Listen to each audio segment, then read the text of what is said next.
بسم اللہ الرحمن الرحیم والصلاة والسلام علیک یا رسول اللہ وعلی آلک واصحابک یا حبیب اللہ۔ ناظرین و سامعین، اس ویڈیو میں آپ دیکھ سکیں گے کہ سوال یہ ہے کہ کیا جس شخص کے پاس پیسے نہ ہوں، روپے نہ ہوں، تو اس پر قربانی لازم ہے؟ تو اب کیا وہ قرض لے کر قربانی کر سکتا ہے اور اس کی قربانی ہو جائے گی؟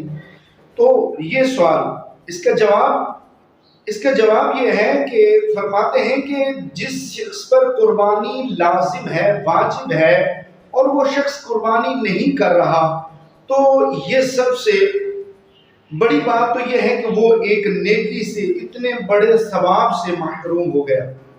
اور اس سے بڑھ کر اور بات یہ ہے کہ وہ قربانی واجب ہونے کے باوجود اگر نہیں کرتا تو وہ گناہگار بھی ہے اور عذاب جہنم کا حقدار بھی ہے، استغفر اللہ۔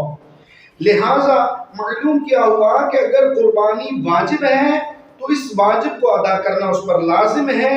اب اس کے لیے اگر اس کے پاس پیسے نہیں ہیں تو اگر اس کے پاس کوئی ایسی چیز ہے کہ وہ بیچ سکتا ہے تو وہ بیچ کر قربانی کرے۔ اگر بیچنے کے لیے بھی کوئی ایسی چیز نہیں ہے تو پھر حکم یہ ہے کہ وہ قرض لے کر قربانی کرے۔ اس حوالے سے فتاوی امجدیہ جلد نمبر 3 صفحہ نمبر 315 پر یہ فتاوی موجود ہے۔ فرماتے ہیں مفتی صاحب کہ جس شخص پر قربانی لازم ہو، واجب ہو، تو اس کے لیے ضروری ہے کہ قربانی لازمی کرے، چاہے گھر کی کوئی چیز بیچ کر کرے یا قرض لے کر کرے۔ اس پر قربانی واجب ہے تو اس واجب کو ادا ضرور کرے گا۔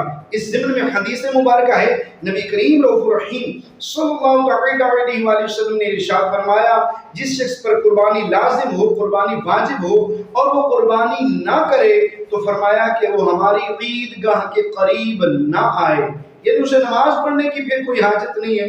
قربانی بڑا واجب ہے اور قربانی کے دنوں میں قربانی کرنا ہی افضل ترین عمل ہے۔ اللہ رب العالمین کی بارگاہ میں التجا ہے، کریم اللہ ہمیں عمل کی توفیق نصیب فرمائے، آمین بجاہ خاتم النبیین صلی اللہ علیہ وآلہ وسلم۔